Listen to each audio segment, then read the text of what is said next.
Hello दोस्तों, welcome to sleepy classes. तो आज के प्रीमिक्स में हम इकोनॉमी से रिलेटेड 5 क्वेश्चंस यहाँ डिस्कस करेंगे। शुरुआत करते हैं, बट उससे पहले एक छोटी सी पीस ऑफ इन्फॉर्मेशन आप सभी के लिए जो कि 2023 के लिए यहाँ पर प्रिपेयर कर रहे हैं कि स्लीपी क्लासेस यहाँ पर प्रीलिम्स क्रैश कोर्स 2023 लॉन्च कर रहा है, जिसकी क्लासेस 28 नवंबर से शुरुआत हो जाएगी।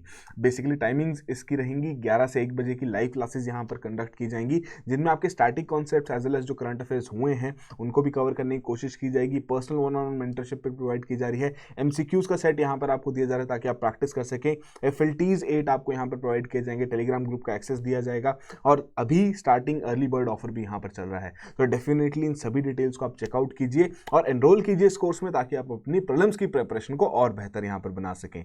तो शुरुआत करते हैं, वही प्रोसीजर रहेगा। पहले क्वेश्चंस देखेंगे, फिर आंसर्स वहां पर देखेंगे। तो पहला क्वेश्चन देखते हैं। बात हो रही है इंडिया इंटरनेशनल बुलियन एक्सचेंज के बारे में। 2 स्टेटमेंट्स यहां पर दी गई हैं, बताना है इनमें से कौन कौन सी करेक्ट है। थोड़ा सोच समझकर यहां पर करेक्टली मार्क करना है। फिर वहीं बढ़ते हैं सेकंड क्वेश्चन में, जहां पर एफडीआई इक्विटी इनफ्लोज से रिलेटेड आपसे कुछ क्वेश्चन पूछा जा रहा है। कंट्रीज के नाम दिए गए हैं, एक ऑर्डर में आपको इनको अरेंज करना है। तो बिल्कुल फैक्ट टू नेचर का आपसे क्वेश्चन यहां पर पूछा गया है। यूपीएससी वैसे क्वेश्चन पूछ लेता है, स्टेट पीसीएस में तो ऐसे क्वेश्चन आ ही जाते हैं। फिर वहीं बात करें थर्ड क्वेश्चन के बारे में, तो इन्फ्लेशन से रिलेटेड कुछ टर्म्स हैं जिनके बारे में आपकी नॉलेज यहां पर टेस्ट की जा रही है। बताना है कौन सी स्टेटमेंट यहां पर इनकरेक्ट है। फोर्थ में हम बात करें तो आरबीआई जो अपना सरप्लस ट्रांसफर करता है गवर्नमेंट को, उसी से रिलेटेड कुछ स्टेटमेंट्स यहां पर दी गई हैं। आपको क्वेश्चन की डिमांड को यहां पर पूरा करना है। फिफ्थ क्वेश्चन में बात करें कमेटी किस एम के लिए उस कमेटी को बनाया गया था, तो कुछ पेयरिंग यहां पर आपको दी गई हैं। बतानी है इनमें से कौन कौन से पेयर्स आपके यहां करेक्ट हैं। तो ये अब आपके 5 क्वेश्चंस हैं। तो वही प्रोसीजर है, तसल्ली से एक बार दोबारा, यदि आपने कोई क्वेश्चन स्किप कर दिया है दोबारा उस पर जाइए, देखिए क्या क्वेश्चन की वहां पर डिमांड है और अपना आंसर वहां पर नोट डाउन कीजिए। और अब हम प्रोसेस शुरू करेंगे हर एक क्वेश्चन को डिस्कस करने की। शुरुआत करते हैं पहले क्वेश्चन के साथ, जहां पर इंडिया इंटरनेशनल बुलियन एक्सचेंज के बारे में बात की जा रही है। 2 स्टेटमेंट दी गई थी, बताना था इनमें से कौन कौन सी स्टेटमेंट आपकी करेक्ट है।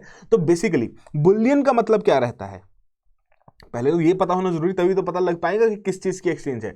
तो जो आपका प्योर फॉर्म ऑफ गोल्ड और सिल्वर, उसे हम बुलियन यहां पर कहते हैं। अब इसे कैसे स्टोर किया जाता है, या तो आपके बार्स की फॉर्मेशन में, ठीक है जी, या फिर आपके कॉइन्स के तरीके से इसे यहां पर स्टोर कर सकते हैं। तो उसके लिए अब एक्सचेंज यहां पर तैयार कर दी जा चुकी है, जिसके लिए 2 स्टेटमेंट्स अब आपको यहां पर दी गई थी। पहली बात क्या रखी जा रही है कि जितने भी कॉन्ट्रैक्ट्स रहेंगे, एक्सचेंज है तो कॉन्ट्रैक्ट्स तो होंगी, लिस्ट भी किए जाएंगे, ट्रेड भी किए जाएंगे और सेटल भी किए जाएंगे इस एक्सचेंज में। किस में? इंडियन रुपीज में। तो अब ये स्टेटमेंट अब आपकी गलत है। इंटरनेशनल एक्सचेंज है, यूएस डॉलर्स में सारी सेटलमेंट यहां पर की जाएगी, ना कि इंडियन रुपीज में। तो पहली स्टेटमेंट तो आपकी यहां पर इनकरेक्ट हो गई। सेकंड में जो बात हो रही है, डेफिनेटली जब बुलियन जो हमने बात की गोल्ड और सिल्वर से रिलेटेड है, तो ज्वेलर्स तो इसका हिस्सा बनेंगे ही, क्वालिफाइड ज्वेलर्स तो यहां पर रहेंगे। तो अपार्ट फ्रॉम दोज जो नॉन रेजिडेंट इंडियंस हैं एंड इंस्टीट्यूशंस हैं, वो भी यहां पर पार्टिसिपेट कर पाएंगे ऑन द एक्सचेंज जब वो रजिस्टर कर लेंगे आईएफएससीए के साथ। तो ये स्टेटमेंट अब बिल्कुल यहां पर करेक्टली बताई गई है। तो ये अब आपकी 2 स्टेटमेंट थी, जिसमें से आपकी एक स्टेटमेंट करेक्ट है और उसी के आधार पर बी ऑप्शन यहां पर करेक्ट ऑप्शन है। तो एक बार एक्सप्लेनेशन भी देख लेते हैं, तो वही चीज आपको बताएगी है। अब डेफिनेटली इंडिया में आपको पता है गोल्ड की कितनी ज्यादा डिमांड रहती है, नंबर ऑफ पर्पसेस के लिए यहां पर गोल्ड यूज किया जाता है।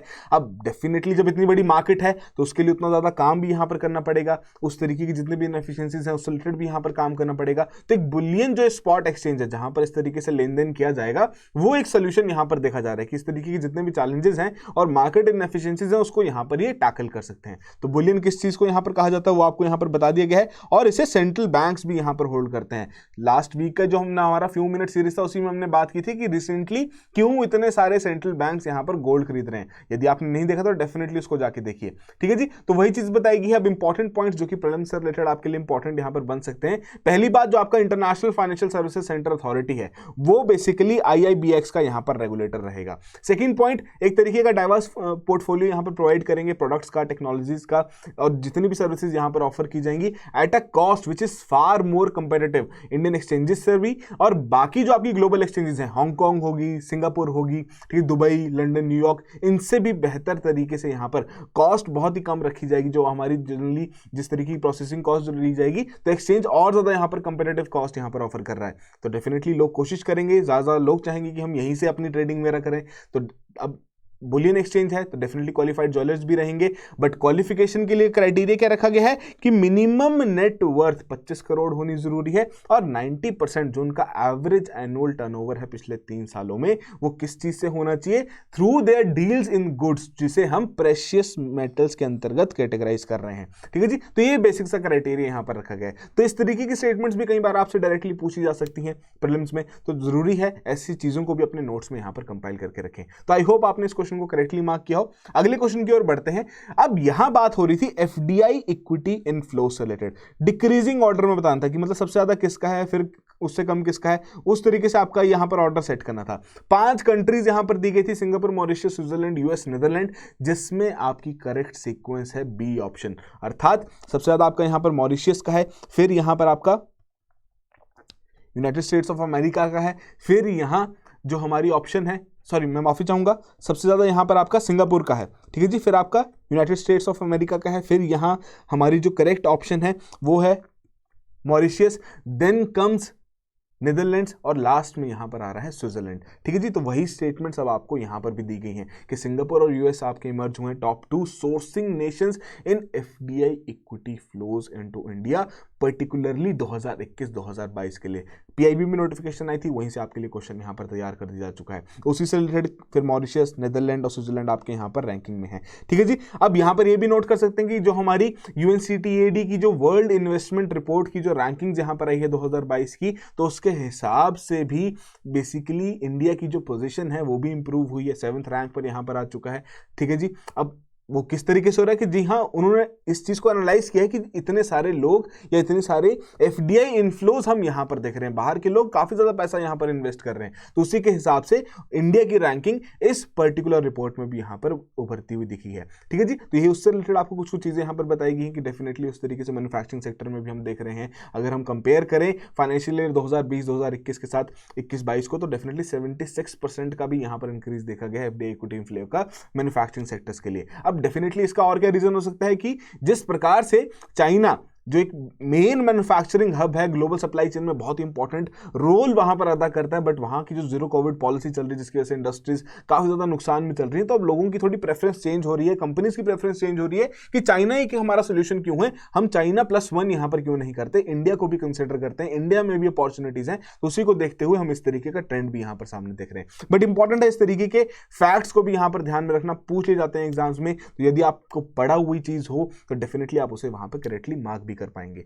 फिर बढ़ते हैं थर्ड क्वेश्चन की ओर, जहां पर कुछ स्टेटमेंट्स, कुछ टर्म्स से रिलेटेड आपसे पूछा जा रहा है, बताना था इनमें से कौन कौन से इनकरेक्ट हैं।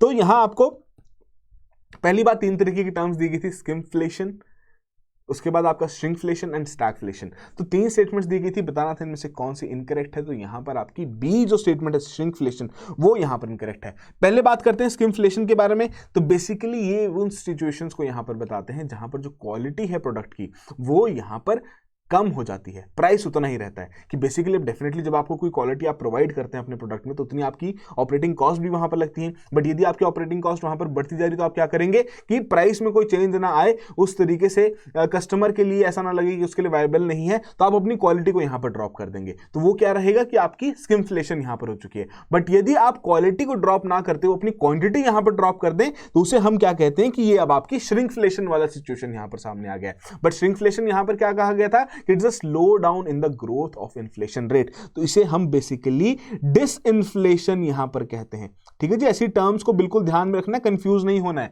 कि बेसिकली यदि किसी एक साल में 3% की इन्फ्लेशन थी, अगले साल में 2% की थी, तो मतलब यहां पर स्लो डाउन हुआ है, ग्रोथ रेट में स्लो डाउन हुआ है। ठीक है जी, उस हिसाब से हम कहेंगे कि ये आपका डिसइन्फ्लेशन का यहां पर एग्जांपल है। स्टैगफ्लेशन बिल्कुल करेक्टली यहां पर बताया गया, जब आपकी मार्केट की जो इकोनॉमिक ग्रोथ है बहुत स्लो हो चुकी है, high inflation climate, high inflation वहां पर सिनेरियोज डेवलप हो चुके हैं, तो उस दौरान हमारी स्टैगफ्लेशन वाली सिचुएशन वहां पर सामने आती है। तो ये बेसिक से टर्म्स थी जो कि मेरे को लगा थोड़ी इंपॉर्टेंट है। स्किमफ्लेशन और श्रिंकफ्लेशन खासकर इसमें हम थोड़ा बहुत कंफ्यूज भी हो जाते हैं यहां पर। तो स्किमफ्लेशन में बेसिकली आपकी क्वालिटी कम हो रही है, श्रिंकफ्लेशन में हम वहां पर क्वांटिटी यहां पर कम कर दे रहे हैं, कॉस्ट उतनी ही रह रही है प्रोडक्ट की। ठीक है जी, तो यही चीज आपको एक्सप्लेनेशन में भी यहां पर समझाई गई है। हाइपर इन्फ्लेशन क्या होती है वो भी आपको यहां पर बता दी जा चुका है। तो इस तरीके की जितने भी टर्म्स रहती हैं इन्फ्लेशन से रिलेटेड, इंपॉर्टेंट है आपके नोट्स में कंपाइल्ड रहें, कभी भी किसी तरीके से किसी भी एग्जाम एग्जाम में पूछी जाए तो आप इजीली वहां पर उसे करेक्टली मार्क कर सकें। तो डेफिनेटली आप इस पूरे नोट से यहाँ पर गो थ्रू कर सकते हैं कि किस तरीके से आपकी श्रिंकफ्लेशन स्किनफ्लेशन यहाँ पर काम करती है। और हाइपर इन्फ्लेशन डेफिनेटली उस तरीके से कि जब आपकी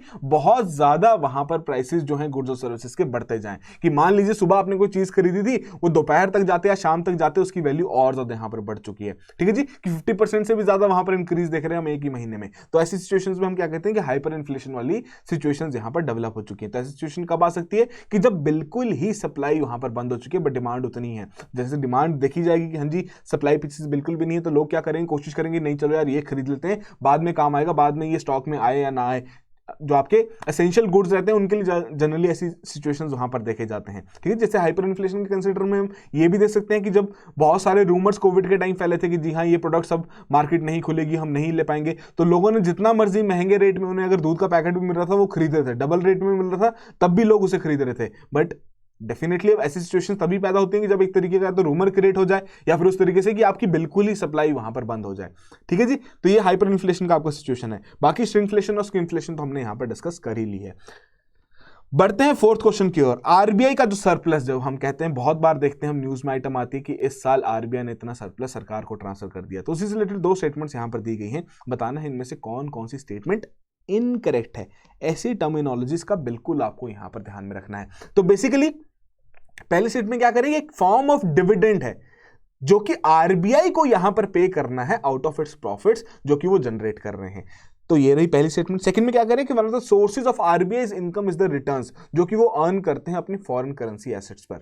तो दो स्टेटमेंट्स यहां पर दी गई हैं। देखिए सेकंड स्टेटमेंट तो बिल्कुल करेक्ट है, जितने भी एसेट्स रहेंगे कुछ ना कुछ रिटर्न भी जनरेट करके देंगे, तो आरबीआई के लिए तो बिल्कुल करेक्ट स्टेटमेंट है कि यहां से वो थोड़ा बहुत प्रॉफिट जनरेट करती है। आरबीआई बीइंग अब एक कंपनी की तरीके से हम नहीं समझ सकते, बट ऑर्गेनाइजेशन के तरीके से वहां पर वो काम कर रही है और उस तरीके से उनका भी ऑब्जेक्टिव यही है कि हम भी थोड़ा बहुत प्रॉफिट जनरेट करें। जितने भी एसेट्स वो होल्ड करके रखें उनका भी ऑब्जेक्टिव यही है कि उन एसेट से वो कुछ ना कुछ अर्निंग्स वहां पर करते रहें।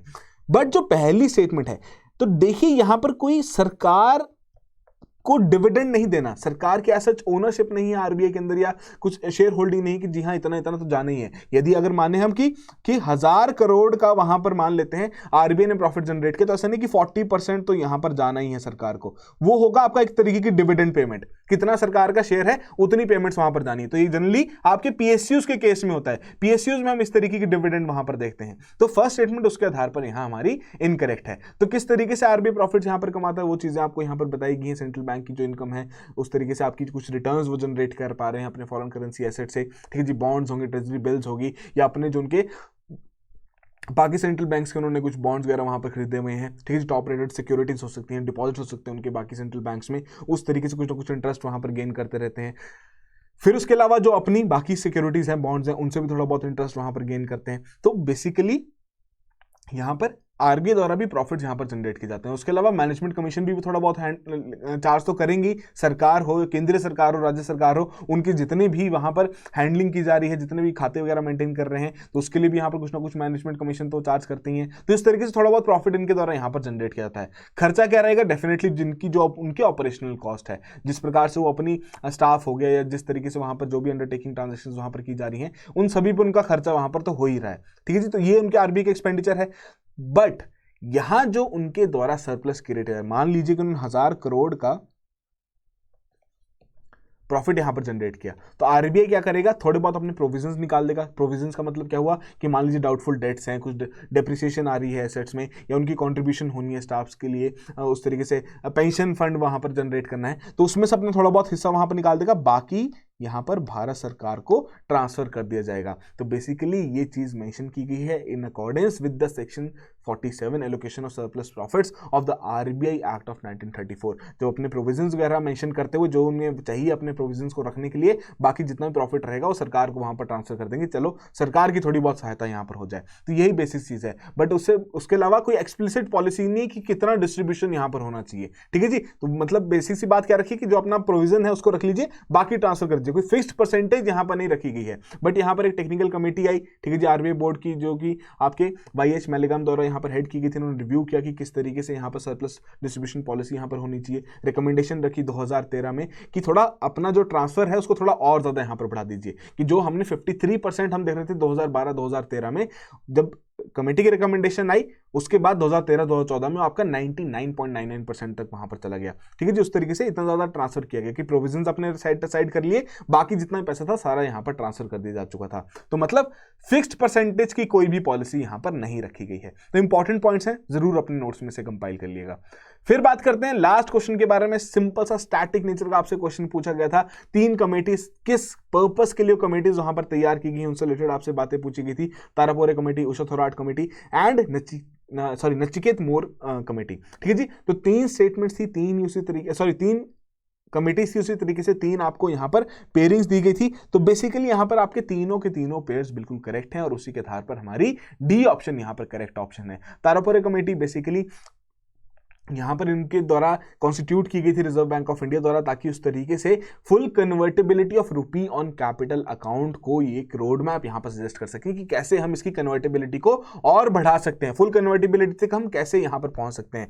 कमेंट बॉक्स में बताइए क्या हमारा कैपिटल अकाउंट फुली कन्वर्टेबल है। ठीक है जी, मई 1997 में इन्होंने अपनी कमेटी ने अपनी रिपोर्ट यहां पर सबमिट करी थी कि इस तरीके से हम थोड़ा बहुत काम कर सकते हैं, बट अभी भी काफी सारे चैलेंजेस हैं कन्वर्टेबिलिटी से related with respect to the capital account, जो कि हमें कंसिडर करके रखने हैं और उन्हीं चैलेंजेस को एड्रेस करने के बाद ही हम इसकी फुल कन्वर्टेबिलिटी को इंश्योर कर सकते हैं। तो बताइए क्या वो चैलेंजेस हमने ओवरकम कर लिए हैं और हमारा क्या कैपिटल अकाउंट फुली कन्वर्टेबल हो गया या नहीं हो गया। फिर यहां पर आपकी उषा थोराट कमेटी यहां पर स्थापित की गई थी ताकि उस तरीके से एनबीएफसीज के लिए गाइडलाइंस यहां पर प्रोवाइड कर सकें। तो काफी सारे उन्होंने कैपिटल नॉर्म 12% के बताए गए थे, एसेट क्लासिफिकेशन प्रोविजनिंग किस तरीके से करनी है बैंक्स की लाइन पर, उस हिसाब से उन्होंने रिकमेंडेशन कुछ रखी थी। और इसके अलावा रूपी, ऑफशोर रूपी मार्केट से रिलेटेड भी एक कमेटी वहां पर तैयार की गई थी, जिनको उषा थोराट जी ने ही यहां पर चेयर किया था। फिर वहीं आपकी जो नचिकेत मोर कमेटी, उनका ऑब्जेक्टिव सिंपल सा क्या था कि किस प्रकार से हम फाइनेंशियल इंक्लूजन के ऊपर यहां पर काम कर सकें। तो वही चीज आपको बताई गई है। उसी के आधार पर जो आपका पेमेंट बैंक का कॉन्सेप्ट था, डिफरेंशिएटेड बैंकिंग की जो हम बात करते हैं, तो वो चीजें यहीं से उभर के सामने आई थी। उसी तरीके से उन्होंने काम भी किया और अब हम देखें तो काफी सारे आपके ऐसे छोटे छोटे बैंक्स यहां पर खुल चुके हैं जो कि फाइनेंशियल इंक्लूजन का जो टारगेट है हमारे देश का,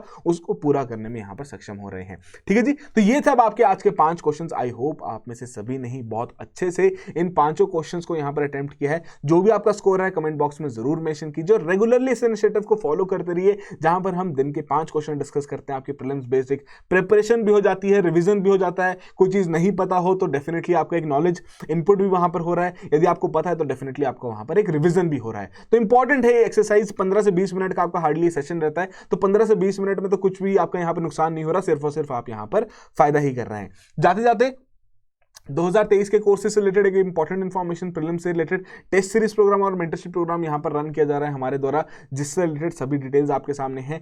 मेंटरशिप में आपकी 2 तरीके की मेंटरशिप है, academic as well as strategic, जिसके चलते हम कोशिश करेंगे कि आपके प्रीलिम्स से रिलेटेड जो प्रिपरेशन है उसको हम एनहांस कर सकें, उस तरीके से प्रॉपर आपकी शेड्यूलिंग वहां पर हो सके और आपके यदि कोई एकेडमिक डाउट्स हैं उनको भी हम यहां पर रिजॉल्व कर सकें। वहीं टेस्ट सीरीज के बारे में बात करें तो डेफिनेटली इसमें आपको 12 fundamental test, 9 advance test and 9 FLTs provide किए जा रहे हैं, ताकि उस तरीके से आप प्रॉपर अपनी टेस्टिंग कर सकें, आपको पता लग सके कौन कौन से आपके वीक एरियाज हैं, ताकि आप उन वीक एरियाज के ऊपर काम करके अपनी प्रिपरेशन को और बेहतर बना सकें। तो डिटेल्स आपके सामने अवेलेबल हैं, कोड आप यहां पर यूज कर सकते हैं इस तरीके से डिस्काउंट पाने के लिए, और 30 नवंबर तक आपका ये वैलिड है।